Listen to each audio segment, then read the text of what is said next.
Sentil sana, sentil sini, bahas semua sisi. Jangan sampai emosi, bual-bual di warung kopi. Jangan lupa teguk kopi. Yang penting semua happy.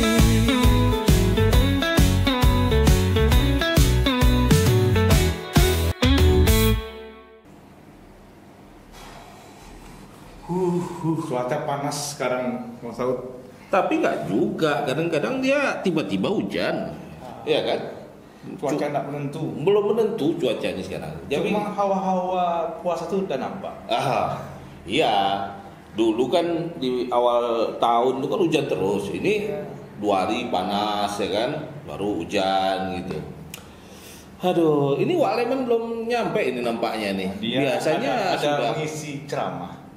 Oh, Wak Leman ini. Oh, tadi udah telepon. Udah multi talenta. mengisi ceramah. Isi ceramah. Ya. Oh, luar biasa ya. Panjang umur. Panjang umur, Wak Leman. Oh iya lain penampilannya ini. Multi talenta. Waduh, ini udah. Kawan-kawan di dinas. Ini kan mau nyambut puasa. Oh iya. Makan bersama. Silaturahim, saling memaafkan. Nah, diajak pula kita diskusi-diskusi ringan seputar masalah puasa. Iya. Sampai seminggu lagi ini. Seminggu lagi. Seminggu lagi puasa ini udah siap-siap ini. Bulan puasa ini kan. Ini udah lah. Kampung saya kalau musim-musim seperti ini dia dah mulai nih cari kayu bakar dulu. Oh, cerita zaman dulu ya, puasa zaman dulu. Mencari kayu bakar nih, ditumpuk nih di bangsal untuk selama bulan puasa. Kemudian yang dah mulai nyemur padi. Nyemur padi. Karena padi kan biasanya kalau sebelum ditumbuk itu kan dijemur dulu. Mulai jemur padi, menumbuk padi. Ada juga sebagian yang ngantarkan ke LR, tapi kampung kami itu jauh mesin padi itu LR. Banyak yang numbuk dulu. Kalau saya nggak jumpa tuh Wak Leman. Nggak jumpa. Apalagi lahir di Pekanbaru kan. Udah agak kota nih. Kalau nuansa di kampung, kalau menjelang seminggu atau 10 hari mau puasa ini itu sudah terasa betul. Kalau di kota ini kita hanya terasa hawanya saja, hawa puasanya. Tapi ini belum pesan kopi nih. Sari, kopi. Seperti biasa.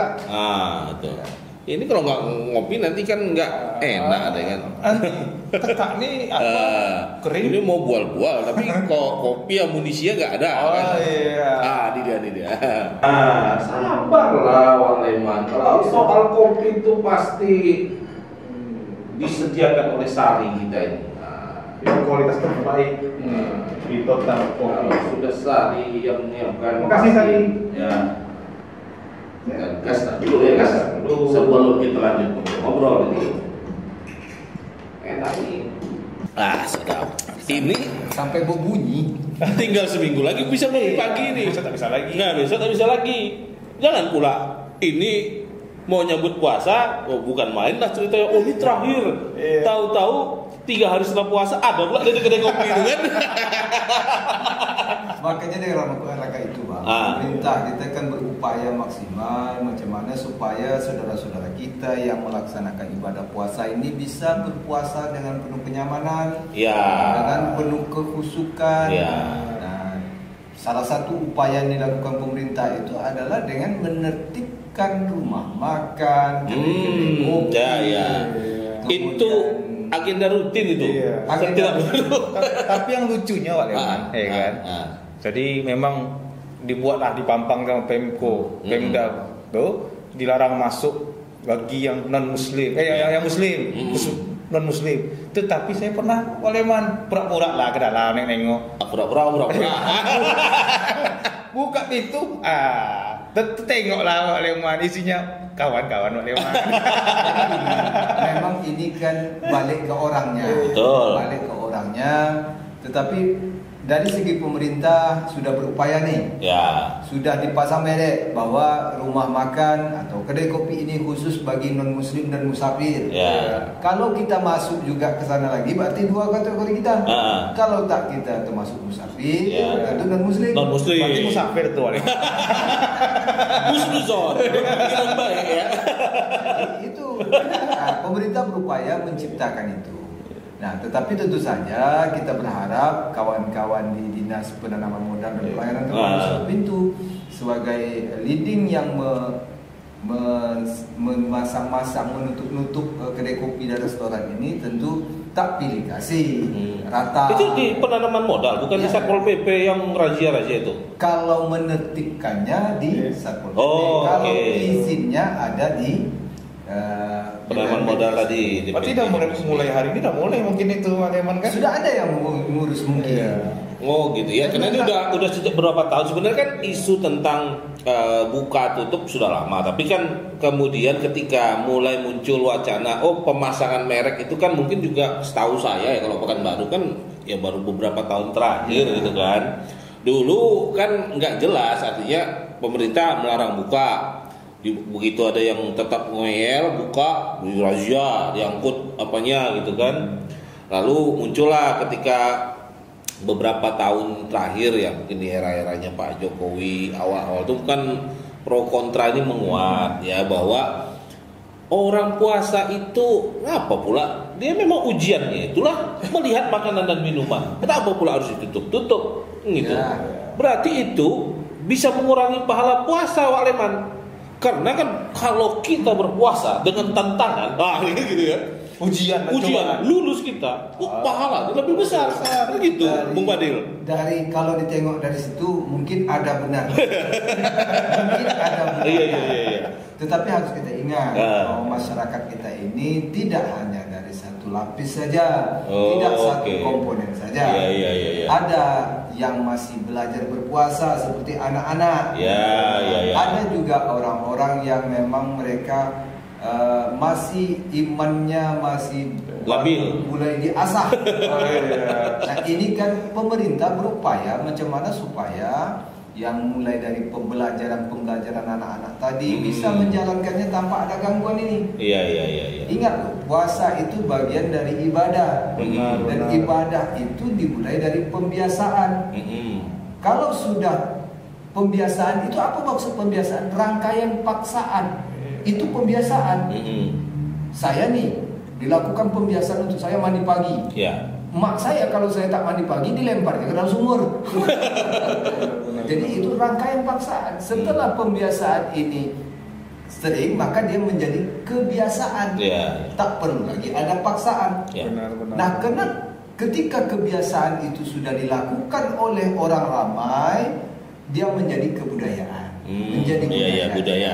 Jadi mulailah dia dengan pembiasaan menjadi kebiasaan dan menjadi kebudayaan. Nah, kita berharap Pekanbaru di mana negeri ini negeri Melayu, budaya kita itu budaya Melayu yang identik dengan Islam. Tentu kita harus jaga ini. Ketika bulan Ramadan, ketika bulan puasa itu ya kita berpuasa bersama-sama. Bagi yang non Muslim, silakan mereka hormati yang sedang berpuasa. Caranya gimana? Kalaupun nak buka, jangan terbuka, betul. Kalau kedai kopinya nak buka, tutuplah pintunya sikit. Kasihlah jalan sikit. Kalau di loket gitu, kalau dulu namanya terminal atau di pasar-pasar itu pakai kain banjang lah. Kalau tengok sikit ke dalam banyak. Marah-marah. Tapi itu kan itu tadi artinya setidaknya paling kurang mengurangi lah ya, mengurangi secara vulgar gitu ya. Karena tadi kan itu tadi walaupun kembali soal kita mau puasa ini kan katanya ibadah puasa ini kan memang antara kita dengan Tuhan. Benar. Bisa saja kita pura-pura lemas depan kawan gitu. Di rumah tapi ada teman kopi gitu. Kalau dia berpuasa Waleman, dia sakit Waleman. Emahnya kambuh, benar tuh Waleman. Berpuasa ini bikin sakit, emah kambuh, bisa sakit apa, tikus kering katanya.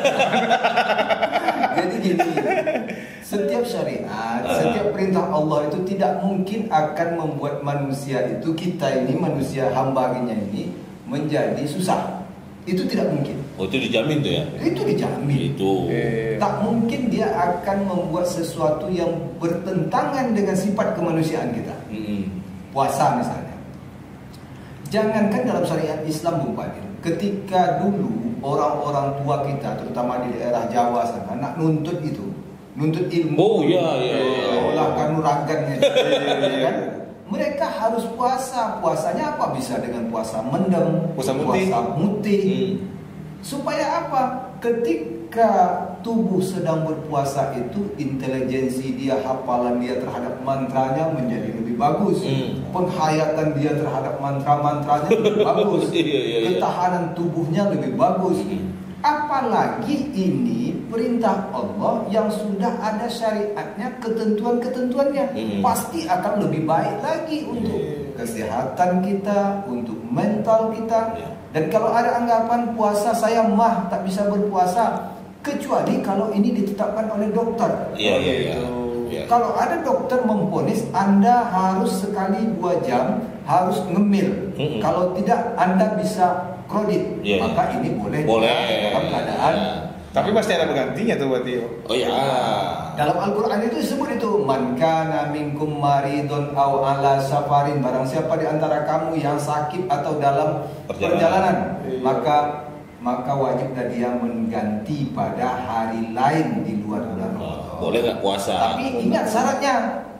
Pertama dia sakit, kedua dia dalam perjalanan. Musafir ini juga harus dibatasi. Zaman sekarang beda ya musafir dengan dulu ya. 1 kilo nya musafir tuh Pak Reman. Oh enggak. Itu akal-akalan. Kalau dulu musafir itu dihitung lebih kurang itu 80 km. Kalau dulu waktu masih pakai onta. Iya, dan yang tidak di padang pasir. Kalau sekarang ingat ya, 80 km itu dulu dia memakan paling tidak 3 waktu sholat. Kalau dia berangkat pagi, dia sudah zuhurnya di jalan, asarnya di jalan, maghribnya di jalan, baru sampai tempat tujuan. Itu minimal. Kalau sekarang berangkat kita ke Jakarta, itu hanya 1 sampai 2 jam. Walaupun jaraknya jauh, tetapi resikonya, kemudian lama perjalanannya, kemudian tingkat tantangan perjalanan itu, rasanya walaupun itu ada kemudahan diberikan kepada kita, rasanya terlalu sembrono lah kita. Kalau itu kan bagi yang naik pesawat itu Aleman. Yang naik bus itu beda. Itu tadi kondisional juga. Lihat tantangan perjalanan. Kemudian sakit tadi bukan berarti sakit panau boleh membatalkan puasa. Sakit encok kumat ya. Sakit yang memang dia mengharuskan mengkonsumsi obat misalnya. Dan ingat ketika kita berpuasa itu kan lambung kita kan diasah di sana. Kalau hari-hari biasa nih Bung Fadil, kita Bang Satria, ini kita makan kita tak terkontrol, minum kita tak terkontrol. Maka selama bulan puasa inilah bisa kita perbaiki alat-alat pencernaan kita.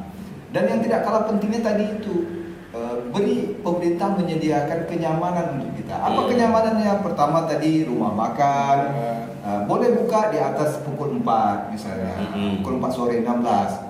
Pukul 16 sore boleh buka sampai dia orang sahur.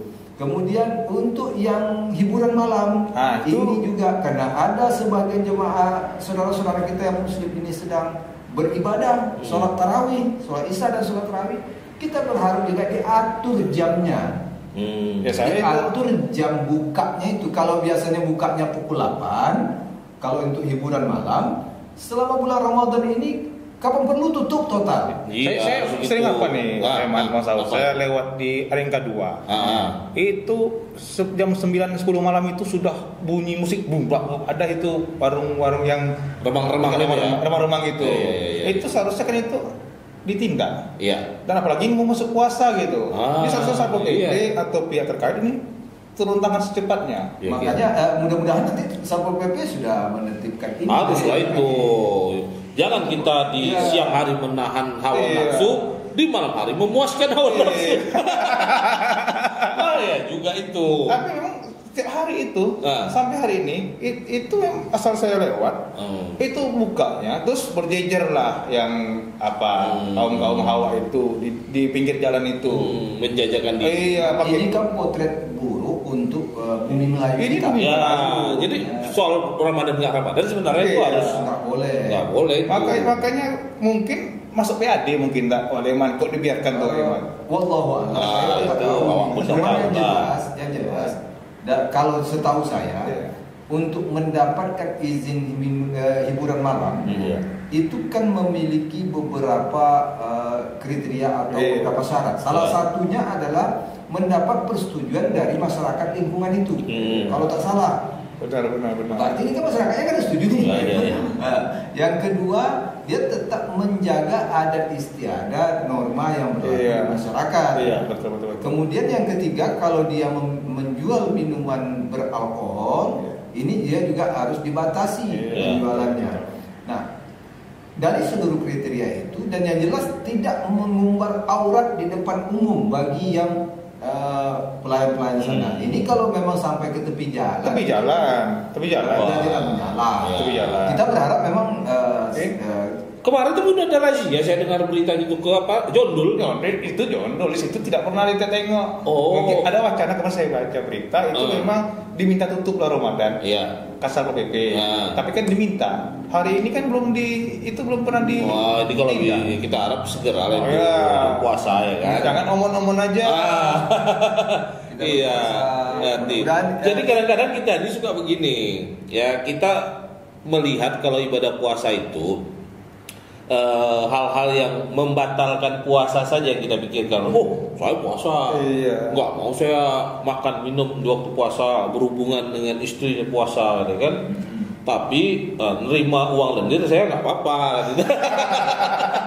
Nah, itu kan kadang-kadang korupsi saya nggak apa-apa dengan puasa itu. Jadi kita ini suka lebih fokus soal membatalkan puasanya daripada hilangnya hangusnya pahala puasa. Orang-orang pintar pernah sampaikan ke saya, Pak Alim pernah sampaikan. Ini serius nih. Banyak di antara manusia itu yang berpuasa, tetapi mereka tak dapat hasil apa-apa dari puasanya kecuali lapar dan haus. Ini katanya hadis. Kam min shaimin laisa lahu min siyamihi ilal ju' wal atas. Tak ada hasilnya apa-apa, cuma lapar haus itu yang didapat. Salah satu penyebabnya tadi mereka menjaga puasa dari perkara yang membatalkan puasa, tetapi mereka melibatkan diri dalam perkara yang bisa menghanguskan pahala puasa. Salah satunya apa? Itu tadi. Melakukan perbuatan-perbuatan yang jelas-jelas itu dilarang oleh syariat Islam. Diharamkan ya? Diharamkan, tetapi mereka lakukan. Mereka tetap menganggap dirinya berpuasa. Nah, ini termasuk juga yang ringan-ringan yang sering juga kita lakukan nih. Ghibah. Ghibah. Kalau wartawan gimana? Ingat, batasan ghibah itu. Beda itu. Kalau wartawan itu kan menceritakan, mengabarkan, bukan menghibahkan. Tapi posisi saya aman nih. Dia sepanjang yang rekan-rekan kita wartawan ini, jurnalis ini membicarakan atau mengabarkan sesuatu realita, itu tidak ada hukum hibahnya di sana. Sesuai dengan kebenaran ya. Jadi fitnah. Ada. Pakai semangat saya nih buka fakta ini. Tidak batal puasa masalahnya. Enggak, lagi pula kan itu tugas ya. Jadi kalau menurut saya kan di dunia ini kan ada beberapa profesi yang memang dia disahkan oleh negara untuk melakukan itu. Misalnya Pak polisi lah. Polisi itu kan mencari-cari dia kan apa salah orang ini kan sementara nggak boleh kita mencari salah-salah orang lain gitu kan. Betul. Tapi kalau nggak dicari ada dampak atau mudarat yang lebih besar kan gitu. Jadi ghibah itu diperbolehkan dalam 3 kondisi. Pertama, kita membicarakan sesuatu itu untuk mencari keadilan bagi diri kita. Boleh itu ya? Boleh. Misalnya kita menceritakan ini di depan penegak hukum untuk mencari keadilan bagi diri kita, maka itu dibolehkan. Yang kedua, seorang hakim yang apabila dia tidak mendengarkan itu, dia tidak bisa memutuskan dengan adil. maka dia boleh. Kemudian ketika aparat hukum untuk menyelidiki kebenaran sebuah kasus, nah ini dibolehkan. Ya, jadi tidak semuanya Yang keempat, gibah. wartawan untuk buka fakta. Ya. Masukkan juga lah. Saya Leman. Masa 3 aja? Iya 3 aja. Tapi yang jelas apapun itu kita berharap memang bulan Ramadan 1446 Hijriah ini di Kota Pekanbaru dengan pemimpin baru, dengan semangat baru, mudah-mudahan bisa berjalan lebih baik. Sebab beberapa tradisi Ramadan ini kan baik itu di siang harinya maupun di malam harinya kan harus kita nikmati proses ini kan. Ada lah. Memang nuansa Ramadan itu kental terasa gitu ya. Misalnya kalau paginya subuhnya mulai dari sebelum imsaknya sudah ada kumandang di masjid, jangan dilarang. Ngaji-ngaji di masjid itu jangan dilarang. Sebelum subuh itu, kemudian pemberitahuan imsak sampai ke azan subuh. Setelah azan subuh selesai beraktivitas seperti biasa, yang kerja-kerja, yang ke kantor, yang kerja bangunan pergi ke kerja bangunan. Dan sorenya ada lagi tradisi nih, apa itu? Berburu takjil. Tapi itu kan masuk dalam apa ya namanya? Memang di syariat ada model kayak gitu. Tidak. Berburu takjil ini sebenarnya kalau kami namanya dulu di kampung kami bukan takjil namanya, perbukaan namanya. Mencari perbukaan ini sebenarnya kan untuk menyenangkan anak-anak kita yang baru belajar puasa gitu. Jadi ini kalau sampai puasanya, kalau sampai nanti jam 4 nanti puasanya, ayah bawa nih pergi jalan untuk mencari perbukaan. Nak kolak yang mana? Nak kolak yang mana? Nak onde-onde yang mana? Nak es buah mana? Ini sebagai menyenangkan hati anak-anak. Cuma sekarang ini juga harus diingatkan. Masalah berburu takjil makanan-makanan ini sekarang ini kan juga kesannya menjadi sesuatu yang terlalu diutamakan atau jadi lebih dibesar-besarkan. Sehingga muncul masalah-masalah sosial juga Wak Leman soal takjil ini. Artinya pertama bahwa ini akan akibatnya menjadi pemborosan gitu kan. Sehingga seringkali orang kalau bulan puasa itu kepalanya pening. Ini banyak kali pengeluaran dalam puasa kan gitu. Padahal kan sebenarnya nggak mesti harus seperti itu. Ini kesalahan yang sering dialami nih dilakukan oleh kita orang Islam yang berpuasa ini. Artinya bahwa takjil itu harus banyak di meja saat berbuka baru namanya puasa. Itu kan salah. Iya betul. Nah, kedua dari sisi orang yang berjualan. Nah, karena mau untung banyak, kadang-kadang banyak yang menggunakan bahan-bahan berbahaya. Nah, itu biasanya kan satu hari atau beberapa hari setelah puasa itu Balai POM itu kan turun tuh memeriksa. Sering masih ditemukan pakai borak, pakai formalin, pewarna tekstil. Nah, ini kalau bisa benar-benar diawasi. Bukan hanya itu juga, tempatnya juga. Nah, tempatnya juga. Tempat penyajiannya ya. Tempatnya lokasi pasar Ramadan tuh. Kalau bisa kita menyarankanlah ke pemerintah jangan di pinggir jalan raya. Karena ini selalu berisiko baik itu untuk pedagangnya maupun pembelinya. Karena di sana ada aktivitas lalu lintas kan. Kalau bisa agak masuklah sedikit ke dalam. Cari lokasi tanah lapang gitu ya. Ini juga memang kita tidak juga menutup mata. Ini juga sebagai salah satu yang dimanfaatkan untuk menggerakkan roda ekonomi. UMKM. Menggerakkan UMKM kita. Tetapi sekali lagi memang itu tadi pertama ikuti itu jangan pakai bahan kimia berbahaya itu. Kemudian lokasinya. Kemudian sajikan itu dengan keadaan kondisi tertutup, jangan terbuka. Itu banyak bukan itu aja secara higienisnya sehingga ini lebih apa? Ini yang kedua, ini berburu takjil. Yang ketiga itu sholat tarawihnya. Sholat tarawih baik itu dengan kemeriahan selawatannya pada setiap rakaatnya itu. Bung Padi mungkin siapa ya selawatannya? Ada sebagian masjid itu kan yang masih memakai selawat Allahumma sholli ala sayyidina Muhammad. Saya pernah goreng masjid dulu Ustaz. Pernah goreng dulu Ustaz Leman. tarawihnya. Kemudian yang ketiga ini yang harus kita parahkan, tadarus. Ya. Tadarus Quran ini yang di masjid-masjid itu, ini kan ajang kita membiasakan diri kita, mendekatkan diri kita dengan Al-Quran. Ya, kalaupun tapi ya tentu dibatasi ya. Ya. Jangan sampai subuh pula. Ya, orang kan mau istirahat.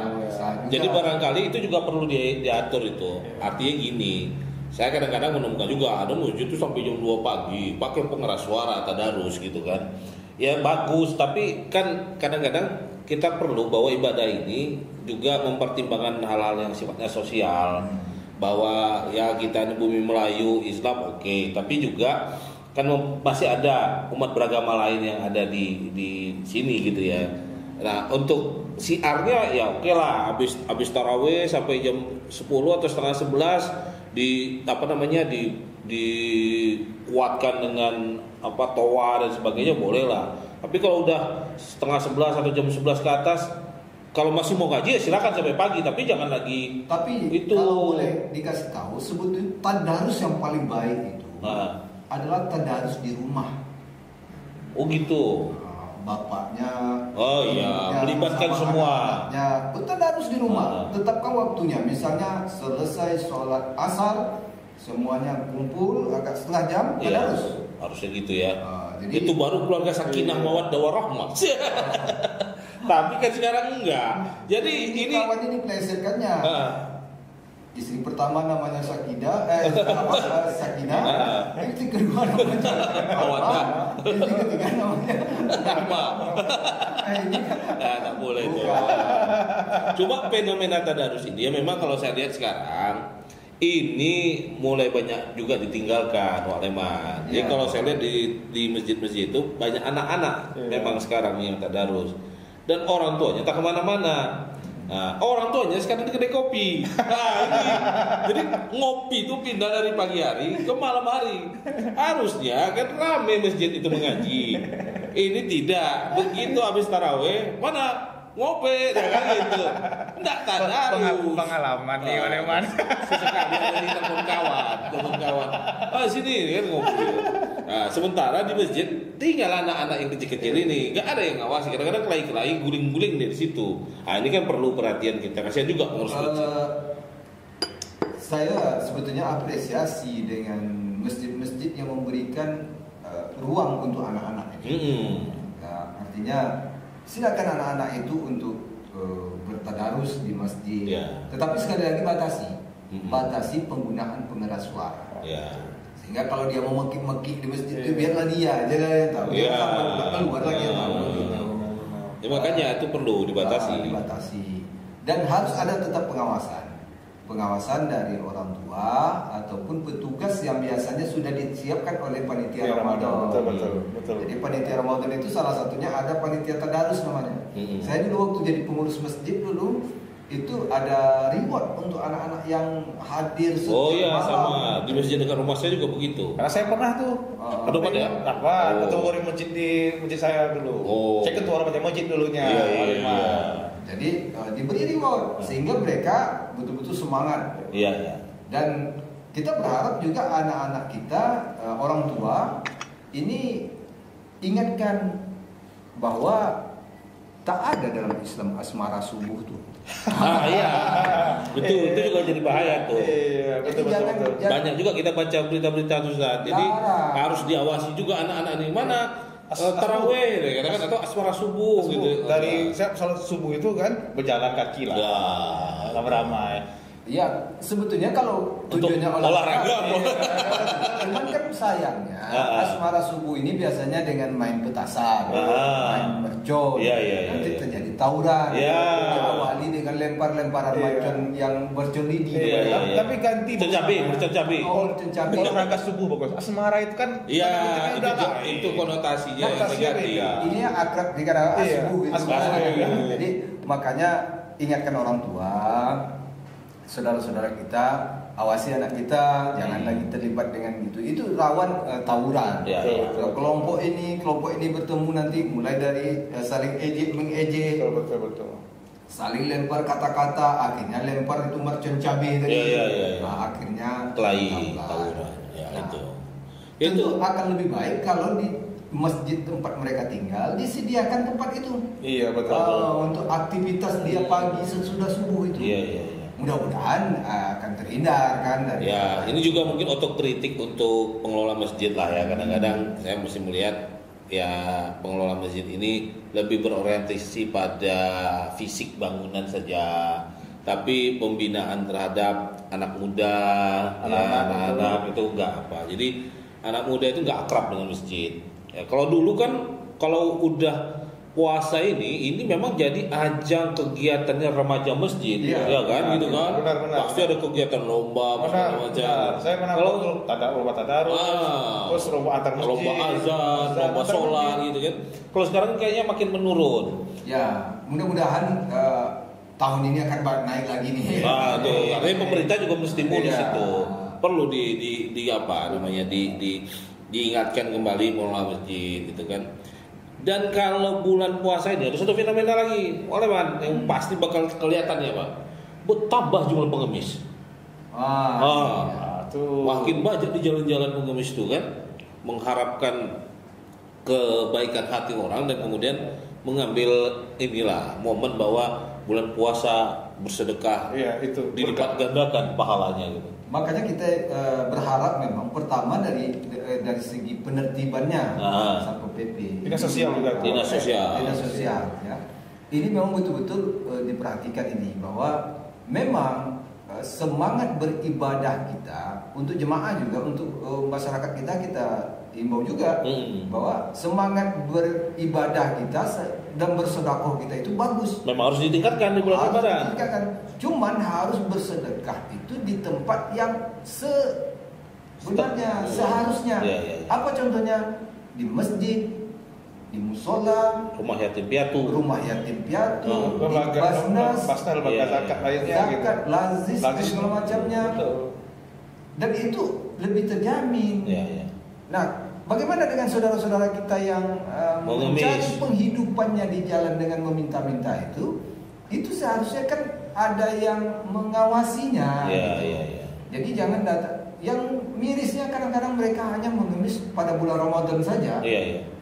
Dan itu diimpor dari luar daerah. Itu. Ini kan menjadi jeleknya wajah Kota Pekanbaru. Gitu. Kalau kita tengok itu kalau di Pekanbaru ya. Di jalan di Ponorogo, di dekat ada kampus di sana. Itu kalau udah sore itu berjejer dia di situ tuh sampai itu nanti ke rumah sakit umum itu. Kalau yang di sebelah sininya dekat Taman Makam Pahlawan, berjejer pula di sana itu. Jadi itu kan dilihat oleh orang ramai. Tapi jangan salah Pak Leman. Itu yang nampak, ada juga pengemis yang tak nampak. Yang datang rumah. Pakai proposal dia kan.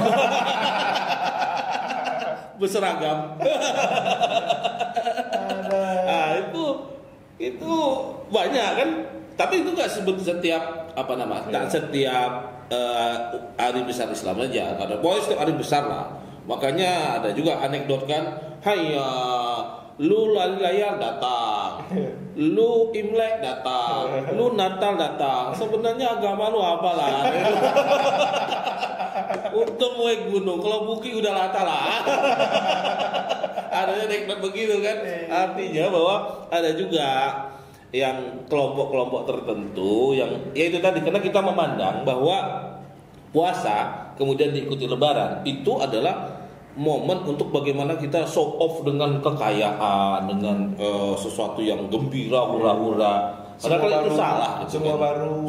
Semua baru, gitu kan? Sehingga konsumtif dan konsumerisme itu justru memang sangat meningkat di bulan Ramadan. Dan ini juga berdampak pada kejahatan. Pasti biasanya di bulan Ramadan ini juga harus waspada nih kan? Kejahatan meningkat.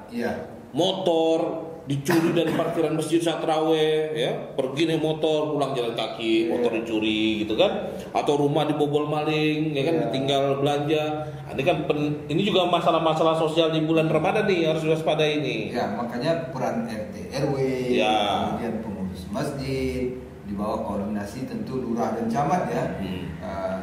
Jangan bosan-bosan himbau, jangan bosan-bosan ingatkan masyarakat kita, warganya untuk selalu waspada. Kemudian yang paling apa rawal lagi itu adalah ketika dia pergi ke masjid, seluruh kalau rumahnya tinggal kunci, kemudian cok listrik itu dicabut, jangan dibiarkan. Soalnya kan ini kita tidak tahu malang tak mujur tak dapat diraih, malang tak dapat ditolak. Memang luar biasa. Tapi itulah yang penting persiapan hati ya. Hati kita ini mau Ramadan juga harus diikhlaskan di lapangan. Jadi kalau ada salah, apalagi ini sama orang tua, sama istri, ya kan. Nah, itu haruslah kita minta maaf sebelum puasa nih. Minta maaf. Benar. Terutama sama istri itu. Kenapa? Karena kita 24 jam, boleh katakan dari 24 jam sehari itu kan sebagian besar waktu kita kan habis di luar. Habis di luar kan. Mungkin dia jengkel, dia marah, dia sakit hati, maka ini momen untuk saling memaafkan. Jadi ada anekdotnya, buang yang jelek-jelek, ambil yang bagus-bagus. Jadi pergi ke masjid itu pakai sandal jelek, pulang pakai sandal bagus. Kayak gitu kan Waleman kan. Nah, itu apa namanya? Nasihatnya bagus, penempatannya yang salah. Itu bukan kebenaran, tapi pembenaran. Nah, itu. Jangan dilakukan. Iyalah, ini memang. Baik, kapan ziarah? Oh iya, itu juga rencana minggu inilah. Ya kan ini kan seminggu lagi tinggal ya. Salah jenuh. Sedang banyak nih dapat job sampingan kawan-kawan kita nih. Jual bunga. Cangkul juga. Bersih-bersihkan. Tapi kalau menjelang Ramadan ini juga Waleman banyak juga job. Karena itu kopi ini kita suruh dia bayar ya. Ya lah ya. Ya, Waleman. Ayo apa dulu ya? Oke, Waleman. Ya, Mas Saud. Ya. Assalamualaikum. Waalaikumsalam.